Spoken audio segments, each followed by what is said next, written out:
live from the District of Columbia. You are listening to the Black Fundraisers Podcast, a weekly podcast that celebrates, inspires, and equips Black fundraisers to excel and positively impact Black communities. With your host, Croom. Good day, good people. How you doing? How you living? It's some tough times we're dealing with, and I'm just sending warm and positive vibes to everybody through your phone or your computer, wherever you're listening. Be kind to yourself. Take the time you need for self. That's the only way. And I think it's important to say that, considering what we're being inundated with in the media, in our day-to-day lives, still grappling with the pandemic. Make sure you're taking care of yourself, good people. Today, y'all, we're continuing the conversation about the Black ceiling that impacts Black men and women in the nonprofit sector who are looking to level up. I talked to countless Black men and women who love the nonprofit sector and have years of experience and have valuable lived experience to bring to executive leadership, but they're not necessarily being afforded the opportunity. They are qualified, having significant experience, significant education, and lived experience that makes them great candidates for nonprofit executive leadership. They're encountering this glass ceiling. So today, good people, I'm bringing on Sara Taylor.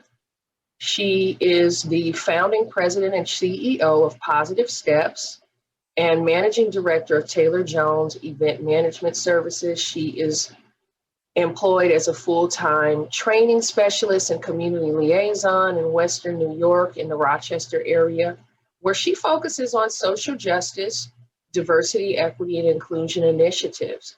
She's stopping by to talk about her experience climbing the ladder in the nonprofit sector to encounter that glass ceiling and how she's dealt with it, how she's taken the tragedy and pain of being passed over for countless leadership roles and how that propelled her into purpose and her current work as a DEI champion. Let's get into it.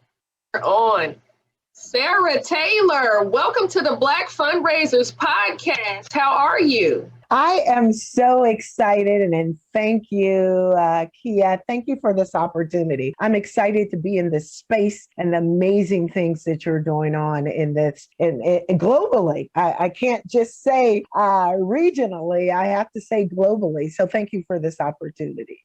Thank you for joining us. So I took the opportunity to tell the good people listening about how terrific, how dope you are. And, you know, some of the storied accomplishments you've achieved. So I want to dive right in. I want to go there.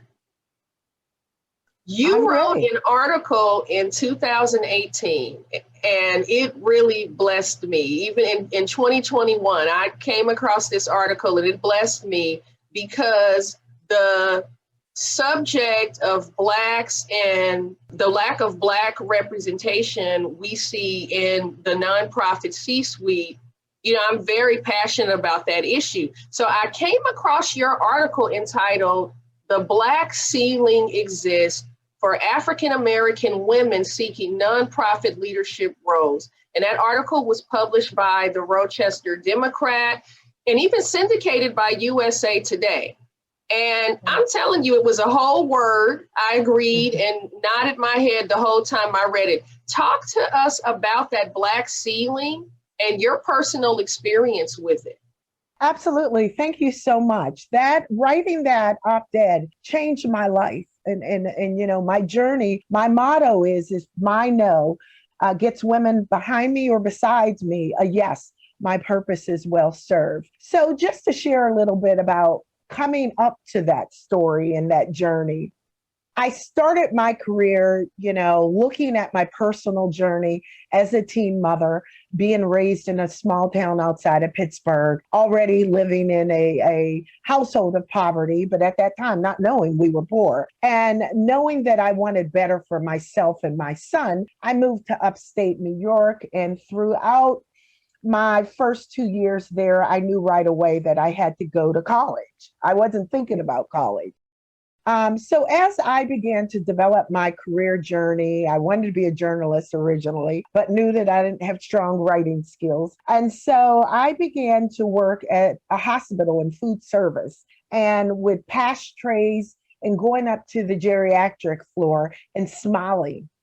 And so I said, okay, I want to work with the elderly. I think I want to go to school for social work. So I began my journey in, recreation in a nursing home, and then eventually working in a homeless shelter. But I always knew that I had that ability to lead and convene and wanted to be a part of the community. And so I began to, participate in community consortiums related to homelessness and teen mothers, and really get involved with my community. If I'm going to live in a community, I want to be a part of it. And so that's how my career journey started in social work. And then from there, I obtained a couple leadership roles in housing, and mentors would say to me, mentors, women of color, said, you would be a great director. And I said, you think so? And they were like, yes, you have the skills and you have the mannerisms, you know what to say, you know about running programs, quality assurance, budgets, outcomes, everything that we're taught we need to know in management and leadership roles within nonprofit.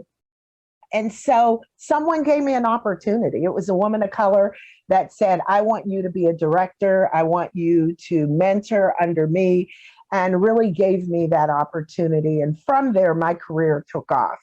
And so over a 15, 20-year span, working in management positions, directorship positions in non-for-profit, understanding fundraising, having an event management business, I know how to raise funds.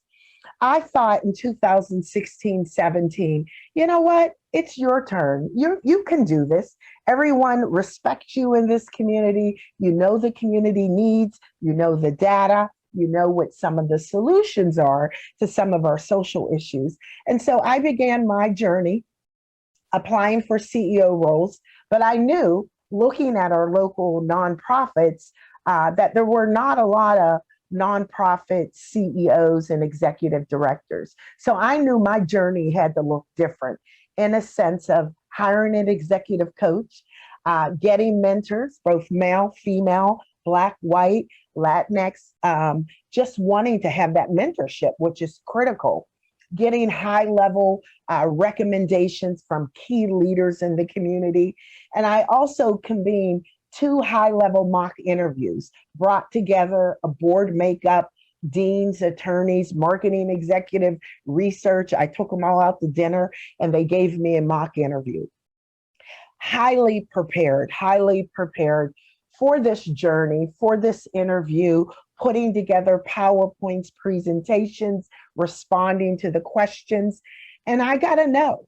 And in that no, I also had colleagues of color, women, Black women that left this community, went down south or went down to New York City area after getting a no. One of my colleagues, Dr. Andrea Kane, was even my inspiration and mentor. She was even interim CEO twice and still got a no. And so I began to ask questions to other leaders that got graduate degrees and programs that I was in. And I start hearing the same theme about women of color, Black women being qualified and not getting a no.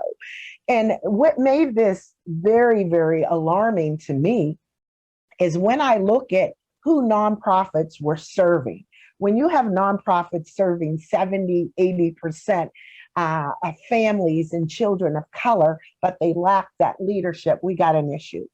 And so after I got the no's, I wrote my story and it changed my life. thousands of women from all over the country, Middle Eastern, Native American, Indigenous, Black women, Latino women contacted me and said, me too, me too.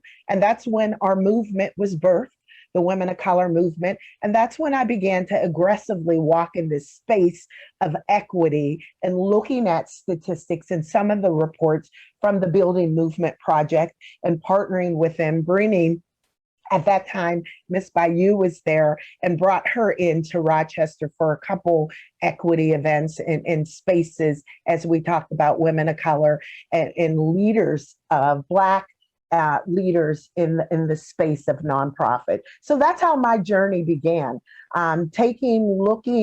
Having that career pathway, that level of experience. And at the time I applied for the CEOs and executive director roles, I was in a vice president role, managing a $6 million division. And granted, the positions that I applied for, executive leadership roles, their budgets were not even the size of the budget I was currently holding. They were maybe 5 million, the two different organizations I applied for. So when you want to talk about inequities, we have all the experience, but yet we get no's so many times, particularly now when we talk about racial equity and leadership development. They want us to take more leadership classes, more leadership development. We got what it takes. Let's get to the real issues of systemic racism that continue to be barriers for women of color, Black women particularly, as we go and get everything we're taught to get. And as I often use my story as a case study of someone that took all the steps to lead, hoping that would lead to an executive leadership role and still got to know. I got to unpack some of what you just shared, Sara. And for people listening, good people listening, if you don't feel a tingle and have some goosebumps, I'm gonna need you to play this back. Because Sara, as you're talking, as you have been sharing, I can tell you that I feel the passion and I feel the purpose that's on your life. It's coming through your narrative. It's literally coming through this Zoom screen as you and I are talking. Yeah. And you have shared with me and the listeners that you invested in yourself. Mm-hmm. You did the work. You prepared. You researched. You had incredible passion for the causes that these organization that you sought after and pursued a path to becoming an executive leader, right? Absolutely. And these two organizations that I applied for leadership roles, ironically, one is probably 2 miles from my house in the heart of the city and serves 98% Black and brown families. And when I interviewed in front of that board, and I need you to hear what I'm going to say, I interviewed in front of a board interview makeup of 5 white males and 1 white female. Now, this is for an organization in the heart of the city that serves 98% families of color. Now, what's wrong with that picture? Not that they didn't choose me, but what is wrong with that picture? The fact that a board, a well-informed board, would have never put an interview makeup forth like that in the first place. That showed me how out of touch with equity and advancing that organization mission that board was out of touch with the work they are charged to do. I want to put a pin right here because this is really important and I want people to get this.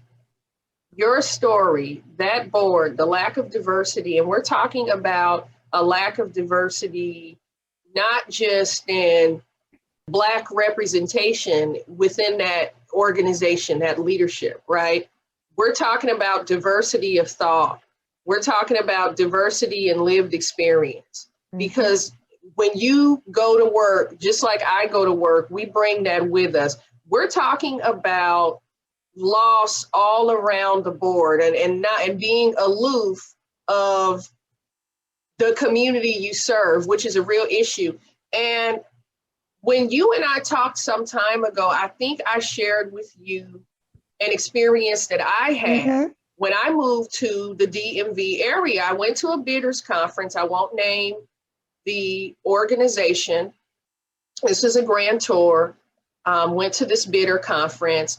And as soon as I walked in the room, and this was a pretty big meeting space, there were round tables, and I'm looking around the room and I'm seeing more white leaders, white men and women, EDs, PDs, program directors, CEOs, development folks. And I remember thinking, okay, I hadn't really been in this region for very long. I remember thinking that was a little uncanny, considering the cause areas that were being discussed. Human service organizations were heavily represented in the room. And we know that in different communities in Baltimore, the targeted demographic is people of color, particularly Black men and women and children and families, right? So I remember thinking, wow, just like what you just said, what's wrong with this picture? This is problematic because you have organizations provisioning services to constituents with a lack of representation within their leadership function. Great. These organizations might have Black representation in the service provisioning component, right, which is important, but that leadership component is all the more critical in determining the strategic imperative and direction of the organizations, right? So I want to talk about this. When you talk about the need for diverse leaders within this organization and other organizations, this is not just good business sense we're talking about here. We're talking about community representation. Can you elaborate a little bit on why you believe that is so important? Absolutely. I think it has multi-layers of implications. When you serve large numbers of communities of color, families of color, but lack the leadership, it sends a message in itself that we're not good enough. We're not good enough to lead, that we are in this community, we're working in this community.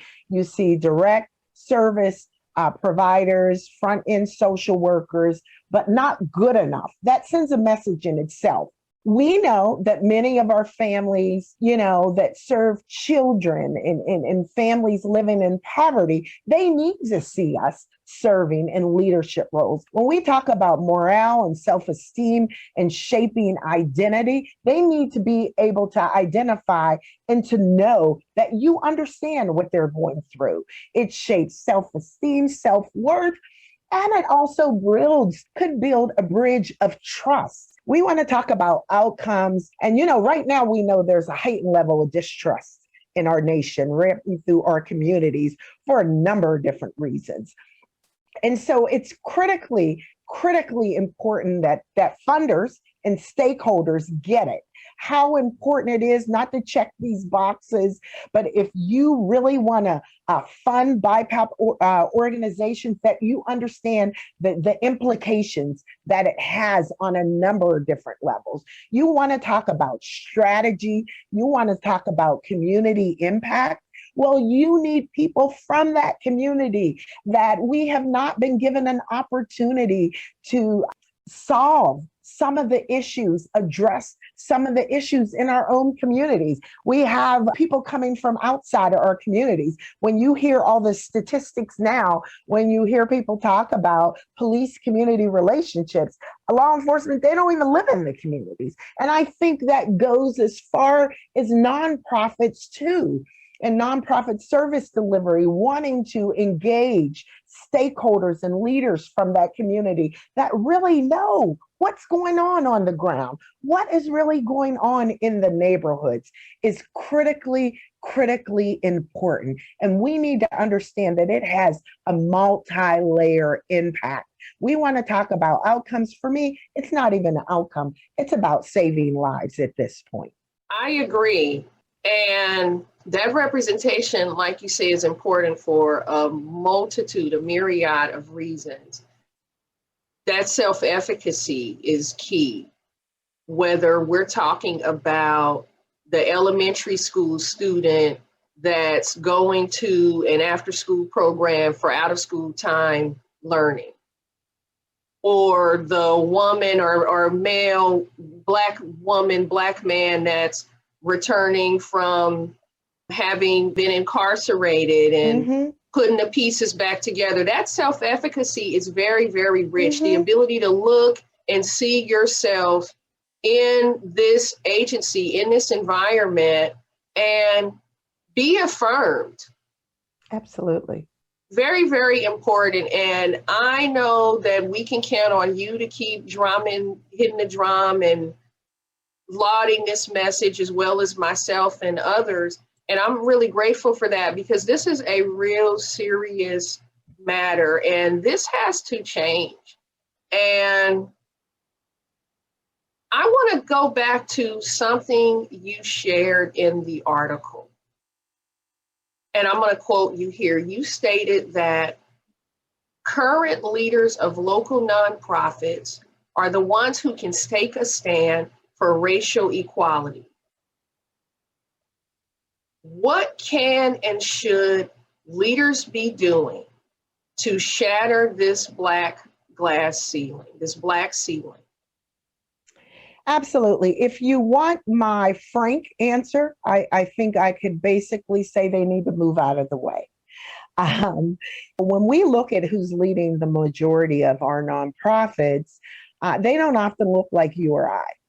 And so many times we are directed to lead the grassroots organizations in the neighborhood, which are fine, but there are other organizations we can lead. And so I often challenge the current leaders in nonprofits. Are you looking at your boards? Are you looking within your departments? Are you willing to mentor someone that doesn't look like you? When you're thinking about retirement and your succession plan, are you seeing a Sara or a Kia, or are you seeing a Julianne and Beth? You know, are you paying attention to departments that lack diversity? Are you paying attention to your hiring and retention numbers? Are you paying attention when there are complaints to HR regarding microaggressions, regarding performance issues that may be challenged?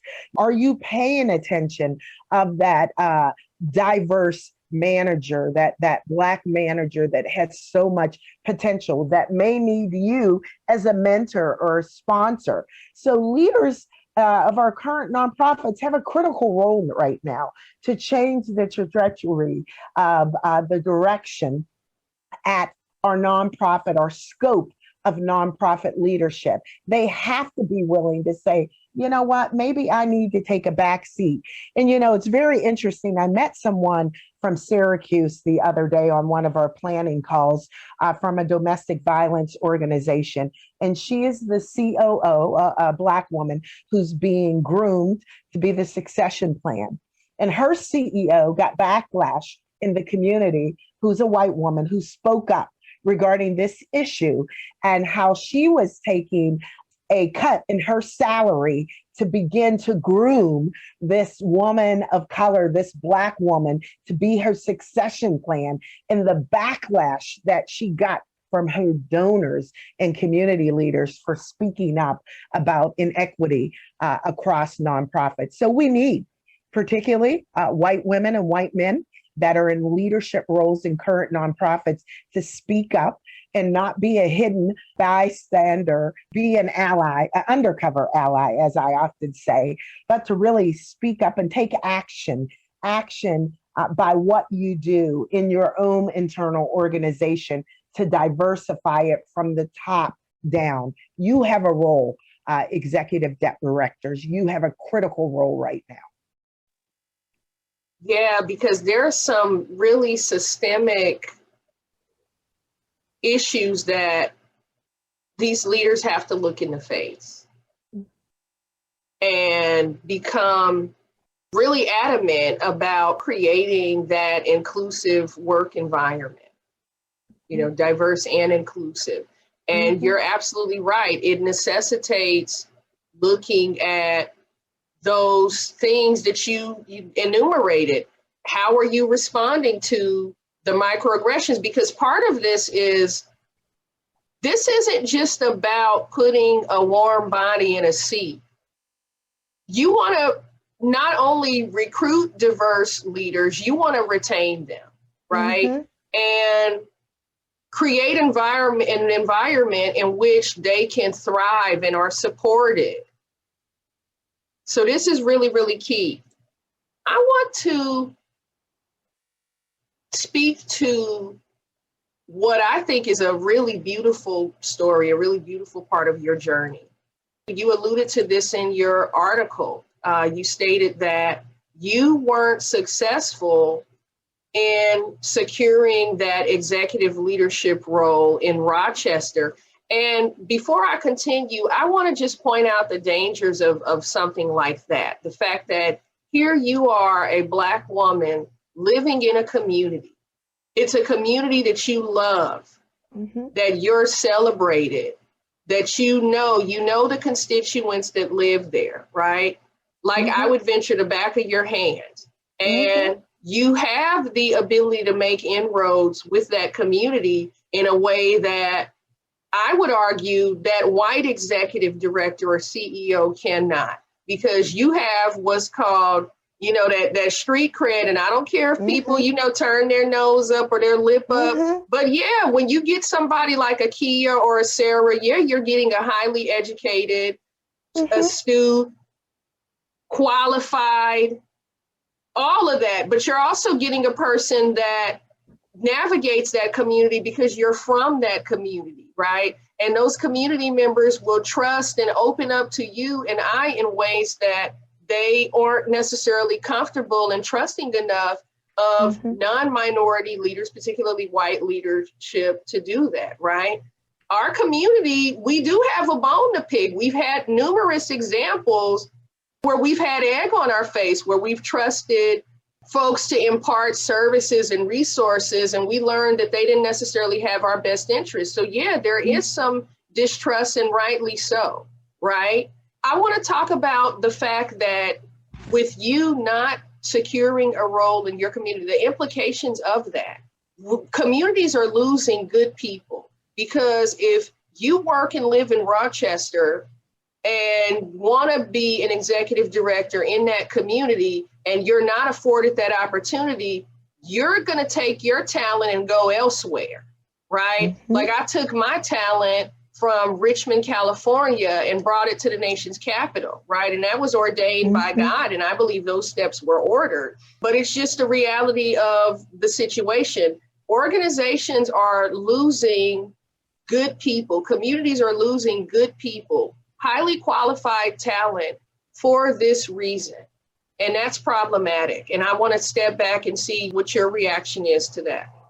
Absolutely. My son and his colleagues went off to college, and they're all Wall Street pharmacists, CPAs, etc.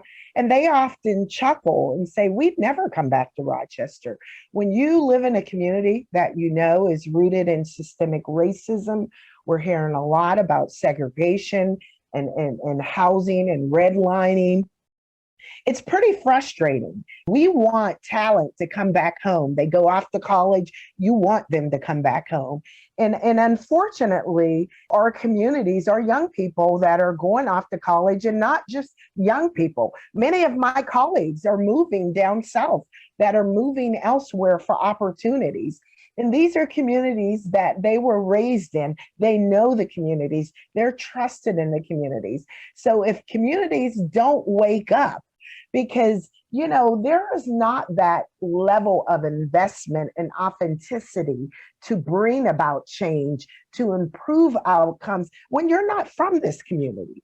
I guarantee you go out to one of the suburbs, those families are hand-on. Those parents that are in executive leadership roles are using their power and influence to bring change in those schools and in those communities. So that same energy that they have in the suburbs where they live, we want to have individuals leading our agencies that are from this community, that know firsthand what it means to live in these communities. And so that's critically important. We want to talk about change and bringing change and equity strategies and advancing equity across systems. Figure out how you can retain talent in your community, talent of color that was born and raised in those areas. Let's not let them get away. We have it. We have gifted, talented individuals. They're doing everything they're taught to do. Go to college, get the education, get the training. We want them to come back and work in our communities. But if we don't address systemic racism, they're not coming back to these communities. For what? They just don't want a job. They want opportunities to advance. They want opportunities to be partners, equal partners. Agreed. I thought it was important to lift that up because that is Yes. yet another implication there. Yes, absolutely. I want to go back to something. Again, you stated that you didn't secure that executive leadership role in Rochester. However, you found your purpose and you have committed yourself to speaking out against structural racism and coaching women of color who are in pursuit of those nonprofit executive leadership roles. That I'm always in awe and encouraged when I encounter people like you, women like you, who have taken a set of really challenging circumstances and allowed that challenge and that pain to propel them to purpose. You to talk a little bit more about the work that you're doing, particularly with your company, your organization, Positive Steps, all the wonderful DEI work that you're doing across the country. Yeah, thank you so much for this opportunity.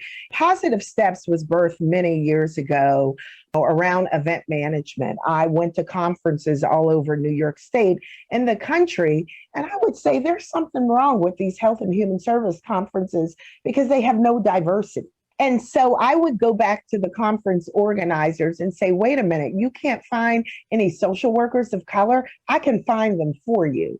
And so that's when I started Positive Steps many years ago at really, even working full time, I always maintained Positive Steps Consulting and really driving and pushing diversity at conferences and events and pushing leaders of color to walk in purpose. And so some of the work that I've done with getting that no, my philosophy is no, I'm not an angry Black woman that I didn't get the job. I am going to push and pull and elevate to the highest levels possible women of color and help them along through coaching and motivation. And when there is an opportunity, and that's another thing we have to get, is women of color, it can't be about us. I have to be willing to put Kia out there. If I know she's a great fundraiser and I know someone's looking for a fundraiser, I need to be saying, you know what, it's not for me. I got someone for you. And that's what I've always prided myself in doing through Positive Steps, really having a speakers bureau of color when someone's looking for an expert scientist, a STEM, a pharmacist. My daughter-in-law is a pharmacist of color in that movement, and putting forth other women to walk in purpose. That's what I find passion. That's what Positive Steps is about, helping companies build inclusive environments, helping companies not just look at their retention strategies. And also the Women of Color Summit was birthed from this, me getting a no, saying it's not okay. We're talented, we're gifted, we're spending millions and billions of dollars to get these advanced degrees and we're still getting no. So we have an annual summit, bring women of color from all over the country, all over the industry together. And that is under Eleversity, where I work full time. But Positive Steps is still an active driving force, doing a lot of work around the country around coaching, mentorship, and helping companies understand this can't be a check the box if you're going to sustain and if you're authentically serious about advancing this work. That's right. And I'm really impressed with what you have been doing and are doing through Positive Steps. And as a entrepreneur, I've always been entrepreneurial minded. And I remember when you and I talked a month ago, we talked about how there are so many. I mean, we know that Black women are leading and killing it and starting small businesses and launching new businesses. We're the leader, right? Mm-hmm. And so many women are, got side businesses and the gig economy, participating in the gig economy. Mm-hmm. Why? Because so many of us, in a lot of cases, not in all cases, but in a lot of cases, you have women that are Black women that are not being paid equitably due to disparity, the lack of parity in pay, right? So, I just have tremendous respect for you and how you turned that pain and those no into purpose, and how you talk from a place of, I accepted the no so that somebody else could get a yes, and watch what I got in store. Watch me work. We're going to get those yeses, and we're going to keep working at it. I want to talk a little bit about the upcoming conference that Positive Steps is hosting, the BIPOC conference, April 28th through 29th this month. Talk a little bit about it and tell the good people listening where they need to go and register. Absolutely. PositiveStepsNY.com is where you can find more information. This conference is for health and human service professionals, grant makers, grant writers, fundraisers, nurses, doctors, lawyers, government entities. If you are an HR recruiter, this is not just for people of color. I want to make that clear. We need white folks in the room. I need to say that. And this conference, we're going to talk about hiring and retention of diverse talent. We're going to talk about healthcare disparities, the COVID-19 vaccine, distrust, what we know. We're going to talk about community police relationships. We're going to talk about economic development. And we're going to talk about mental health.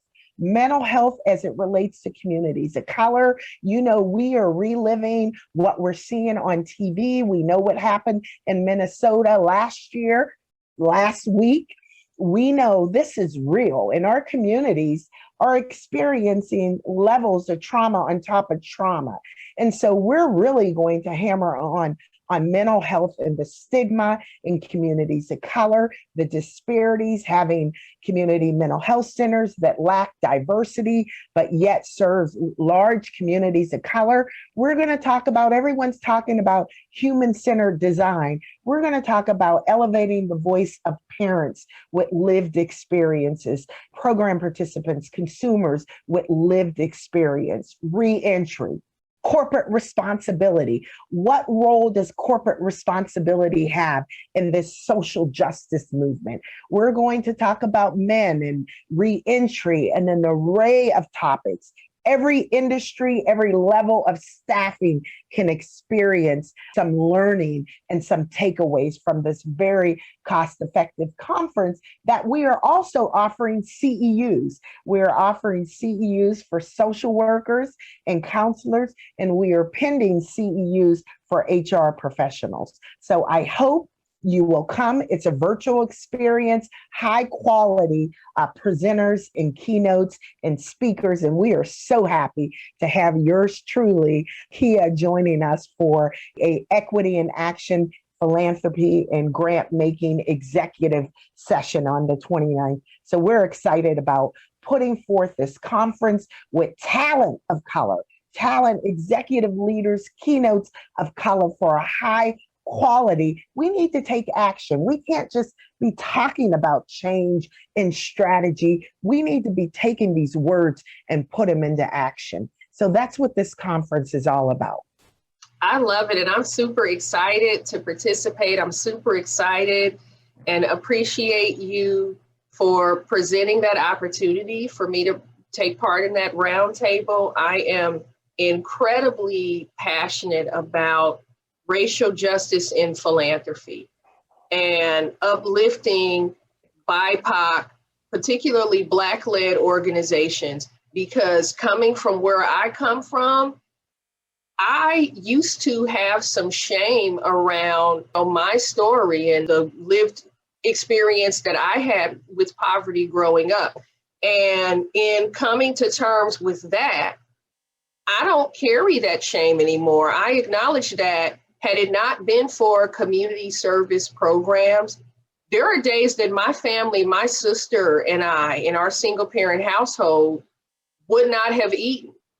There were times when my mother, we relied on every community benefit and program there was serving my neighborhood. So when I think about this, when I think about what racial justice, what racial equity in philanthropy looks like, I've got a lot to say about that. And so I appreciate you presenting that opportunity. No, thank you so much. And that's important. And you said a couple things, not being ashamed of where you came from. I just gave keynote addresses, virtual space in Maryland and Philadelphia and other areas in upstate New York. And I showed a PowerPoint slide video introduction. And I showed where I came from. Yes, that welfare cheese, that government cheese that we love. And I showed pictures of food stamps. I needed to be authentic about where I came from so people can understand who I am and why this social justice and equity work is important to me. It's not the degree that defines me.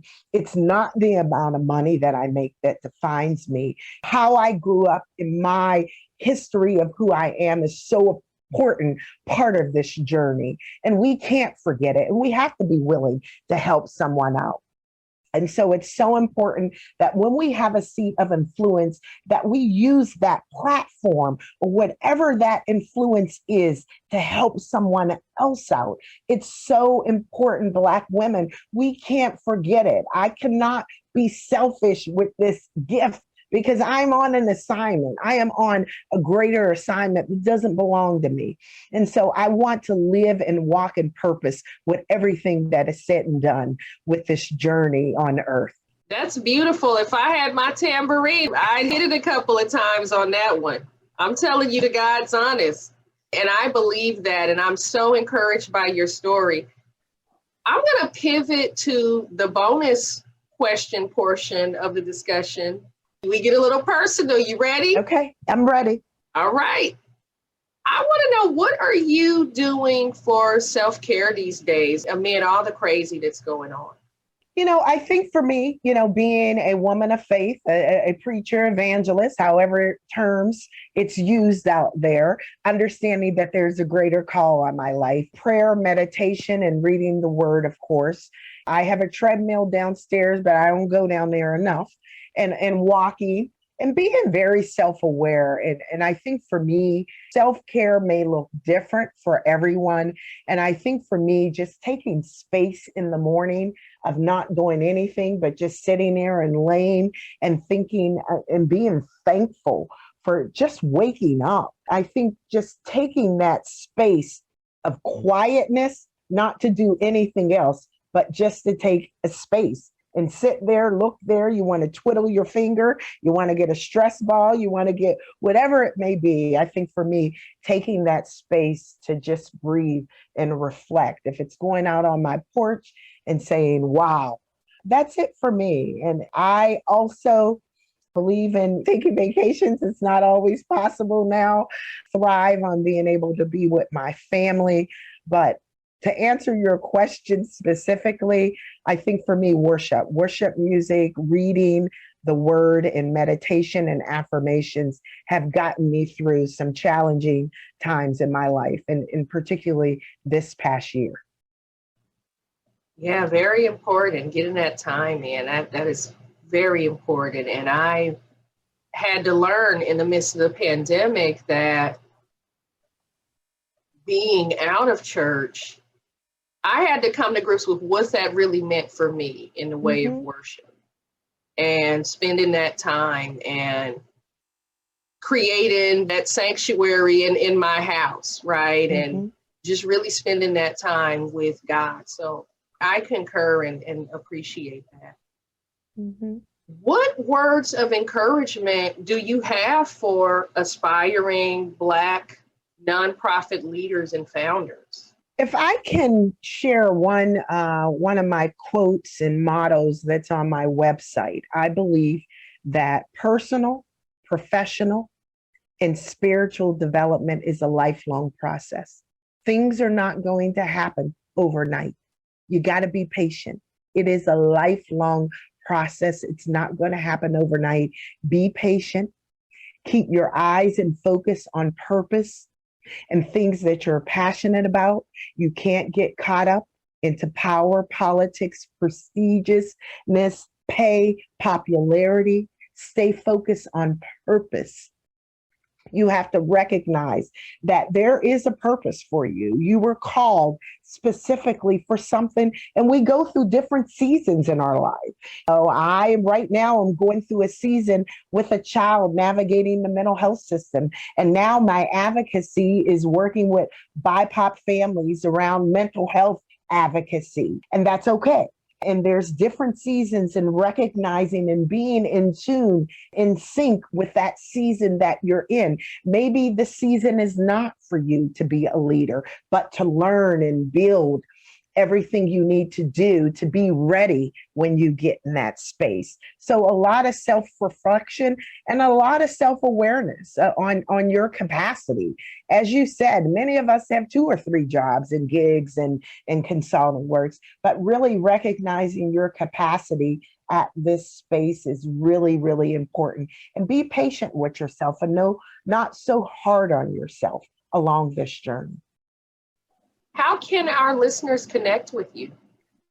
You can always contact me. Go to the website. My email's all over the website at positivestepsny.com. I do return emails and inquiries every night when I'm in a space of working 2 hours a night and looking through inquiries from the website and emails. So again, Positive Steps NY. We have information on all of our events that are virtual, as well as upcoming refreshing that we're having in Niagara Falls, a small convening, renewing and refreshing for leaders, kingdom leaders. So please reach out to me. I'm here to help. I am a servant. I consider myself the servant. If I don't have answers, I'll pair you up with someone else that is qualified and that could possibly help you. But keep doing what you're doing, Kia. And I can't thank you enough for this amazing opportunity and this podcast, this assignment that you have now to bring awareness. When we talk about fundraising and philanthropy, we need to be talking about these conversations, but moving from conversation to action. And you're doing just that with your work. So thank you. Thank you. I want to thank you for stopping by the Black Fundraisers Podcast and for all the wonderful work that you're doing, helping Black men and women break through that Black ceiling that's looming over the nonprofit sector. As always, good people listening, I want to thank you for tuning in. As I always say, you could be anywhere in the world, in the internet streets. So I appreciate you listening. And I want to encourage you, good people, be extra kind to yourself this week. As Sara shared, as you know, as I know, we're seeing and processing a lot of trauma as we are watching the Derek Chauvin trial, not the George Floyd trial. He's not on trial. The Derek Chauvin trial going on. And then we have the latest tragic murder of Dante Wright, another young Black brother, a young Black man, murdered at the hands of police, not just any police, Minneapolis police, which we know is the same community in which George Floyd was murdered. right? So now you have two families grappling with loss. And although I see these families leaning in and supporting one another, it's still very senseless. So I want to encourage you, good people listening, be kind to yourself, be vigilant about your self-care. My thoughts and prayers are with the right family and anyone reeling from the trauma of what we are seeing play out on the news, on our social media threads. Be vigilant, and until next week, stay tuned, stay down, and keep your head up. Thanks for listening to the Black Fundraisers Podcast. Like what you're hearing? Subscribe to the Black Fundraisers Podcast on Apple Podcast, Spotify, or wherever you listen, and leave a 5-star review. Hello, thanks so much for stopping by. I am Croom, and I'm a fundraising professional and DEI champion. I am in pursuit of racial justice for people of color and communities of color. I'd love to explore ways we can work together to change the world.